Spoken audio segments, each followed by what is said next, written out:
Hi, I'm Rachel, and this is my penultimate AM reading video of 2023.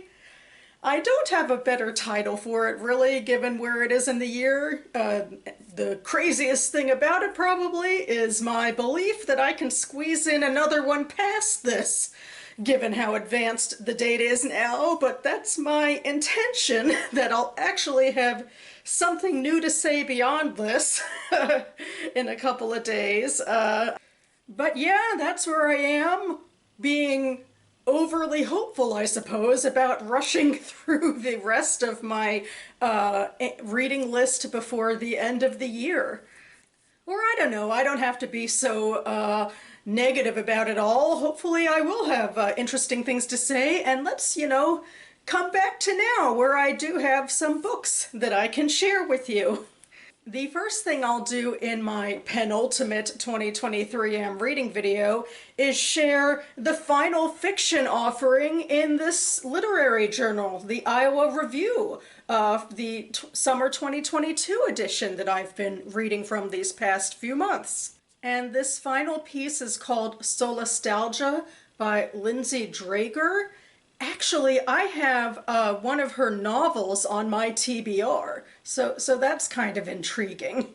And it maybe makes me want to like this story a little more, but the stories, I think, overall in the Iowa Review lean more, surreal or magical realism-y than I generally like, or at least a few of them did, including this one, which starts in the near future, where birds have gone extinct and jobs are slowly becoming more and more automated, so people are really at loose ends. One of the things that seems most blatantly about modern day political commentary is that the unnamed town that this story takes part in, for years, people have been doing demonstrations where they either are on the yes side or the no side, and the protagonist tends to bat for both teams, I guess, as an academic exercise. But, it's so vague, and that's sort of the thing. When it comes to so many literary fiction writers writing speculative fiction, the world building is just so vague, and it just seems such an obvious attempt to make some sort of point without actually going into the nuances of world building to make that point. I don't think when it comes to short stories this will rarely be the medium where I'll be interested in stories like this. I'm more hopeful for her novel, or at least I'm too stubborn to take it off my TBR. But I mean, there's some interesting ruminations in here. I mean, there's some, there's absurd stuff that's happening, the yes and no vague, political demonstrations being probably on the lighter side. There's also somebody who is mysteriously making human-sized bird nests around town, which obviously is a play at nostalgia and at ruminating on the past and on history. And the main characters, well, the family life is also absurd. Like, she has these three triplets who she was supposed to be a surrogate mother to, but then the parents died in a car crash, so she ended up raising them, which, obviously is possible, but very unlikely. And she's raising them with the children's biological uncle who wanted to take part in their lives, which, well, speaking as an aunt myself, I guess I get that. I would want to be part of my niece and nephew's life.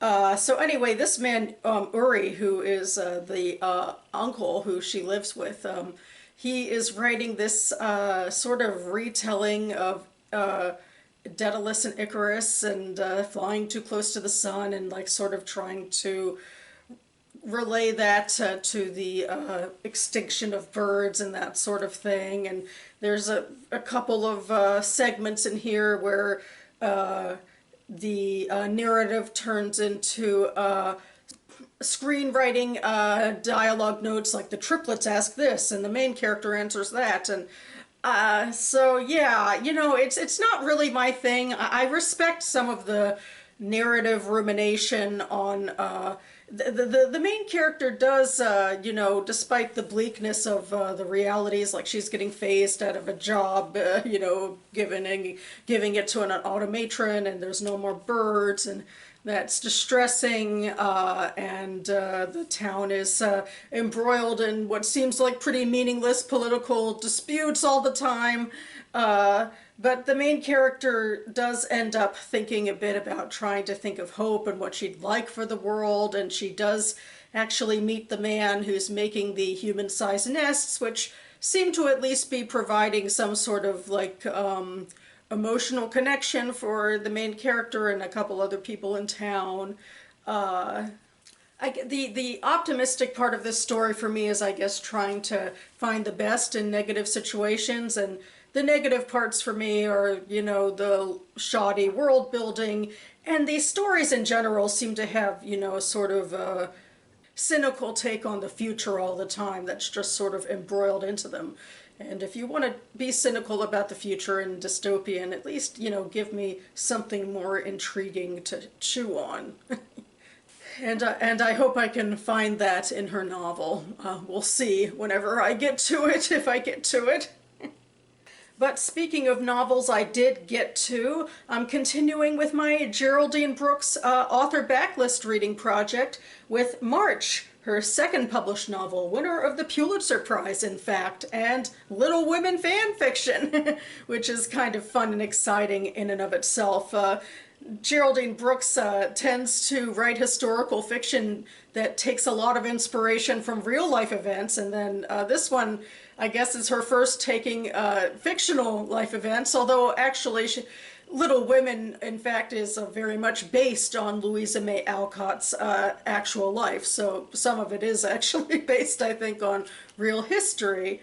And so this novel decides to follow the, mostly absent Mr. March through his military service during the Civil War, with some slight changes from the novel, making him slightly younger so he could see some action. And then I think Brooks decides to push the dates forward a little bit so actually he could see some action versus what was happening in the Little Women. It was sort of too early in the war for the character to have seen much action on the field. And then there's also some, chapters that go back into the past and sort of ruminate on Mr. March's formative experiences and what brought him to this point. And then finally, in part two, some of the chapters are from Marmie's perspective. But anyway, I think the major crux of this novel is supposed to be about what it's like to take someone who holds himself to really high ethical and moral standards and then put him in a war where war really strips that away from everyone, especially something as brutal and bloody as the Civil War was in the US. And so pretty much immediately Brooks is putting him into situations where he's constantly challenged, where, he's had experiences where he's beating himself up for a specific incident where he allowed someone to die that he was supposed to be helping cross a river, and he blames himself for that, like his cowardice during that time. Then it goes on from there. The first act that Mr. March is doing in the war is he's supposed to be sort of administering to the Union soldiers, and he wanted to go with his own, community from Concord, but it turns out that, he wasn't able to do that, so he was mostly with strangers from these mill towns, and these people didn't have his high ideals. They weren't abolitionists. They were in the war, but they didn't necessarily feel any sort of empathetic way toward the slaves. And then once, they spent most of their time in Virginia, and they spent their time, abusing women and children even on the plantation, and, going out of their way to, take out their aggression on, civilians and their property. And so Mr. March is aghast by all of this, and nobody in the army, including, you know, the higher ups, have much patience for him because they see him as someone who should be comforting them rather than, you know, lecturing them, whereas that's not the type of preacher Mr. March is, as a transcendentalist who is against slavery and against, you know, using the milk or fleece of animals, or, you know, they held themselves to much more stringent standards than anyone else did, and the just cause of the Union is frayed by the fact that so much of the Union Army isn't comporting itself, you know, as, you know, gentlemen during a war, much like other people. They do devolve into sort of their worst selves, and even, I guess, Mr. March does to a degree. So anyway, his second assignment is he's sent to another plantation that the Union is now in control of, and actually some of the former slaves remain, and their whole point is to actually make a profit and to teach the slaves how to work, but for money, that's that sort of thing, to be, you know, industrious members of society, if you will. There's still a lot of, I guess, racist attitudes when it comes to that.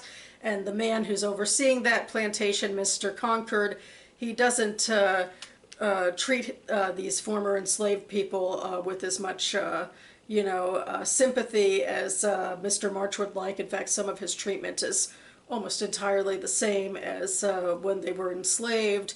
And beyond that, the situation is complicated by the fact that there are rebel Confederate groups roving around. They don't have the strength to do a lot of fighting because they're within a Union garrison, so there'd be a lot of Union help if they wanted to fight to you know, to beat them back.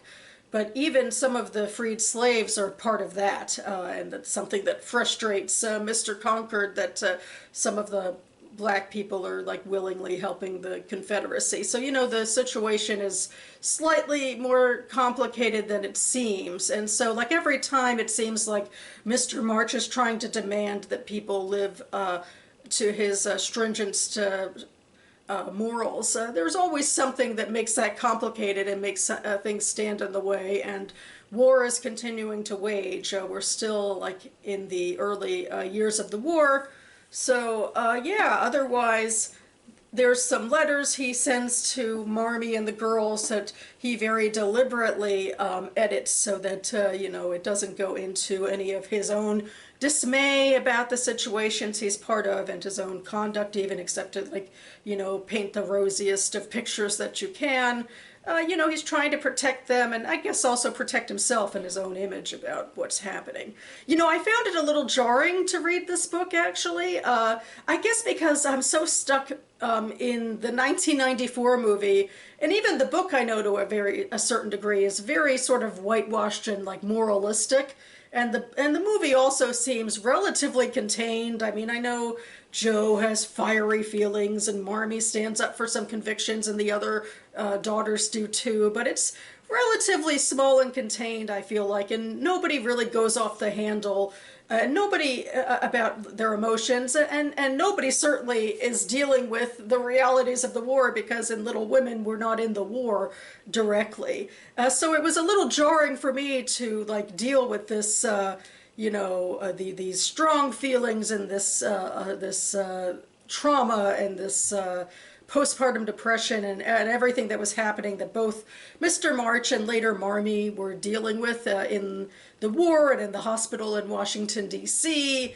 It didn't remind me much of, you know, what I understand of the Little Women franchise, even though I feel like technically it's a lot more accurate to how real people would act. And in the afterword, Brooks did say, I tended to pull a little from, you know, Alcott's real family, people who are maybe a little less saintly than the family that Alcott, I think, kind of deliberately whitewashed a bit.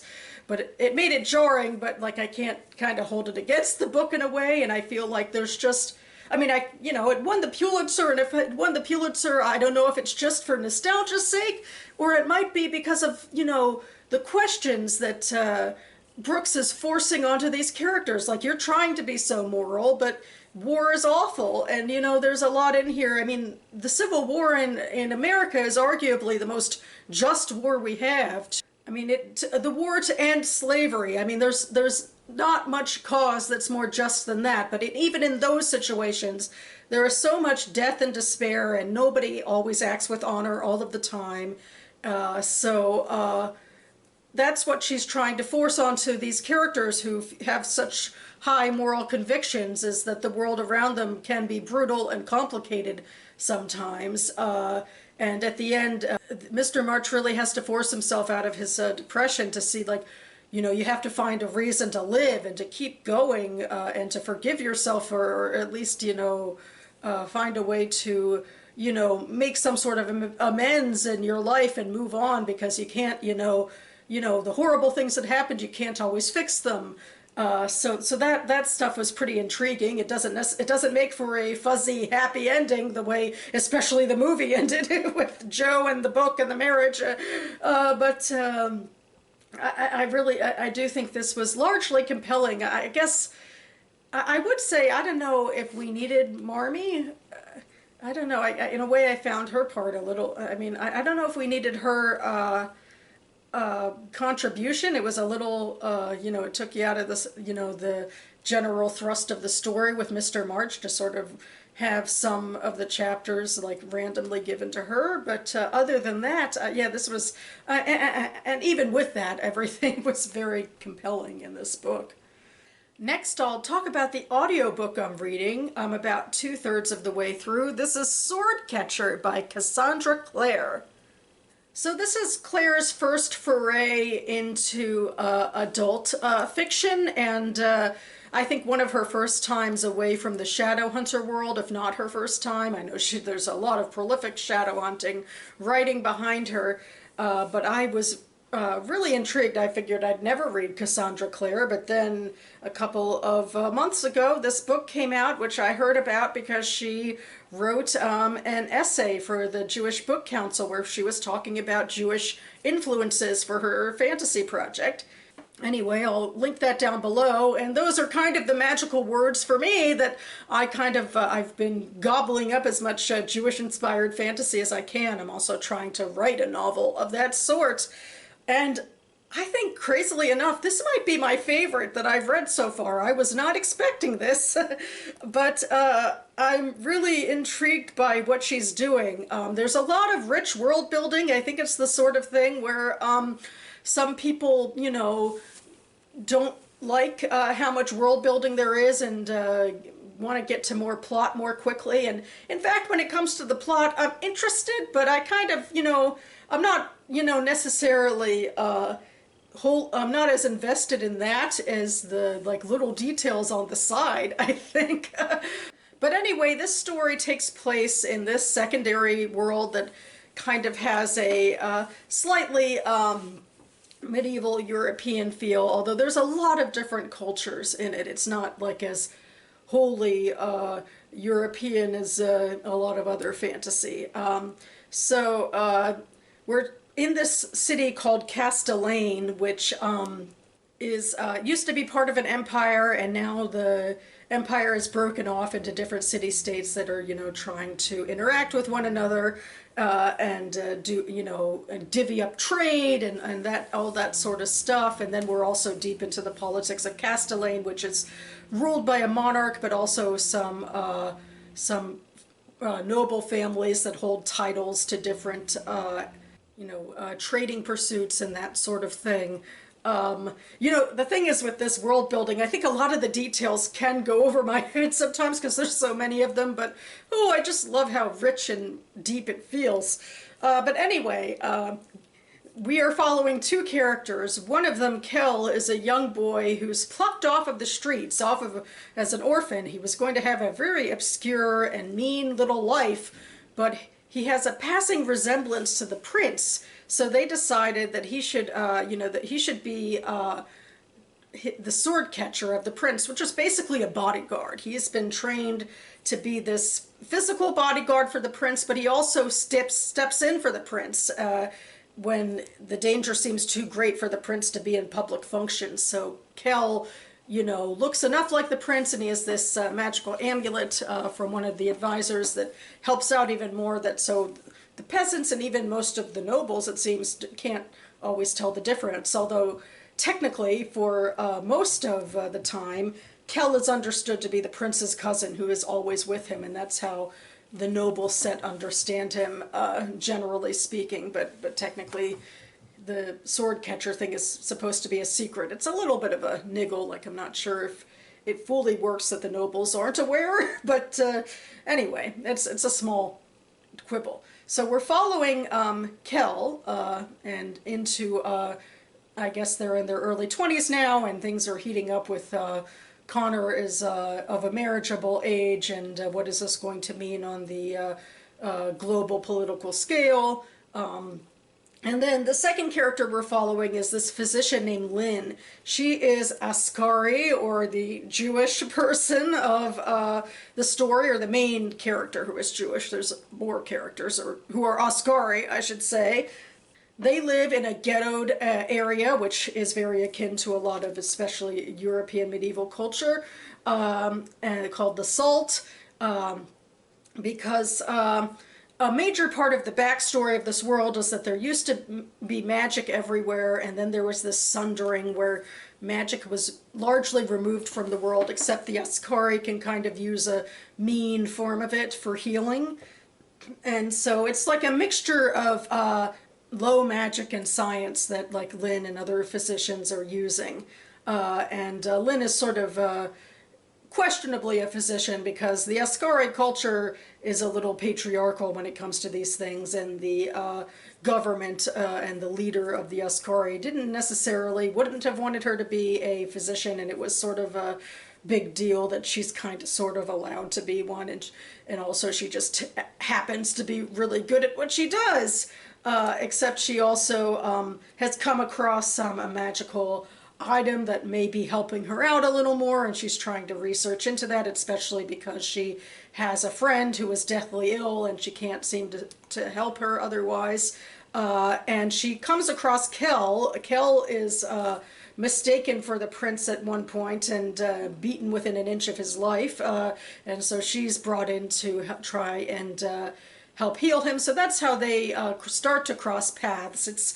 I don't think they're like quite like they're, at least so far, they're not really as much in each other's stories as in most fantasy, and especially YA fantasy, with two POVs that might become romantic entanglements. I guess I kind of hope in this case that they don't become romantic, because they both have such rich lives without each other that seem like, that's where their attention should predominantly be. So, but it's nice to see where they do weave in together. They both are, like Lynn is trying to research as much magic as she can to try to help her friend, and that's her main thing that she's doing. And Kel finds out, like after he's been, almost killed, that the prince has massive debt to this sort of newcomer criminal in the city, and he's trying to sort that all out. And so yeah, that's where we are. There's a lot of characters, there's a lot of intrigue, there's a lot of world building and cultural realities going on. There's references to all sorts of other countries. And I do have to say, I mean, what I'm mostly familiar with is Judaism, and Clare definitely like takes some really obvious inspirations. Like another thing that she has in this novel is like there's these like mythological inserts from a book that come in every now and then, an in-world book that tries to explain the sundering from the Askari point of view, where they used to be part of their own homeland and then they were forced into diaspora, and so they live in Castellane and they live in some of these other city-states, and they're mostly reviled or like left in the salt or that sort of thing, and like only brought out to be of use to the Gentiles, if you were. And there's a lot of anti-Semitism, if you would. But anyway, to get back to the Jewish stuff, like, she has a character named Judas Maccabee, which is, based on Judah Maccabee, who was actually a major figure in the Hanukkah story. And there's the Sanhedrin, which is a ruling body, and the Salt, which is based on historical ruling bodies in Judaism. And even the king is named something like Marcus Aurelian, which sounds a lot like Marcus Aurelius, the Roman philosopher king, whereas this king is like this stargazer who seems to be being manipulated by his foreign advisor, and that seems to be a major big dramatic plot point happening right now in the story, in fact, is Connor's being whipped around about who he's going to marry. And so, yeah, there's just a lot of deepness to this. And I do feel like, even though some of the Jewish stuff is like a very on the nose, like, from this to that, inspiration, it's so rich. I mean, so much, a lot of the Jewish fantasy I read, it's very much from the point of view of people who are ostracized from their cultures and don't know much about them. Whereas in this story, Lynn is very much part of her culture, and there's a lot of more details about the Askari culture than just, we believe in Tikkun Olam. Whereas some other novels seem to not go much deeper than that when it comes to the culture of their Jewish secondary world characters. So that's what intrigues me about this. There's a lot of richness. I know it's maybe over brimming with like intrigue and world building. This is sort of, I think, my wheelhouse, as it were. I like this amount of world building. I like this amount of detail, so it's not too slow for me. And I don't care that it's teasing a possible sequel, that it's probably not, it's too much information for one story to contain. And I'm, intrigued enough by the plot, and I feel like the characters also are really well drawn as well. So I wasn't actually expecting to, like a Cassandra Clare story, or for her to write something quite like this, but I gotta say that I really am enjoying myself, and I'll report back about the finale. And the final thing I'll have to report back on in another Am Reading video, so I guess I do have, an excuse to do another one of these before the end of the year. Hopefully I'll have finished this one by then. This is The Kinship of Secrets by Eugenia Kim, which I'm reading for my page 112 tag. It's a monthly TBR game I play where I slowly pick away at my physical shelves. I'll link to the December video down below. So anyway, this is a historical fiction novel about a Korean-American family. It's also dual narrative. We're following these two sisters in the 1950s. One of them lives with her parents in a well-to-do American suburb. In fact, that American suburb is right in my own backyard. It's Tacoma Park, Maryland, because I think this author also lives in the DC area. And then her sister lives in Korea because when the first POV's parents were leaving Korea, they didn't have the means to take both daughters, so they took their baby daughter, and then they left their older daughter with family with the hopes of getting her back. But now at this point, the Korean War has just started, and we're going back and forth. These are pretty short chapters, very, quick, compelling, plotty chapters, back and forth with the two girls. And the girl who was in Korea and the family, they've left Seoul and are trying to flee to where their president is, and the roads are clogged with refugees, and there's the promise and the fear of military action coming from North Korea, that they could be in danger. And meanwhile, in the DC area, the family doesn't have a lot of specific contact. Like, they know that North Korea has started this conflict, and they're hoping the family stayed in their home in Seoul, but they didn't. And they can't yet get a hold of them, but obviously that's a major point of anxiety right now in the DC story, that they're safe in DC personally, but they're nervous about their family in Korea. So that's where I am right now. I think it's going to go past the war into other things. I think it's going to be a difficult reunion if and when it can happen, just because of the global political realities of the time. And in the meantime, I'm getting this human perspective about the realities on the ground during the Korean War and the the splitting of this country between these two sides, North Korea being, more communist and kind of aligned with Russia, and then South Korea ultimately, I think, aligns with the US, although the US isn't involved yet in this point of the story. I am in early days, but it's moving kind of fast and it's not too long, so hopefully I'll be able to finish it in the next few days and check back with you. And that about covers it for me now. I certainly can ramble, at least, I think, in these videos. And hopefully I intrigued you about some of these books. I am enjoying them. I do actually hope to squeeze in another type of video very imminently, my December book haul. I have some holiday books to share, so stay tuned for that. And I hope you are all enjoying your penultimate days of 2023 reading, whatever you are getting up to at this time. Thanks so much for watching, everyone, and I'll see you next time.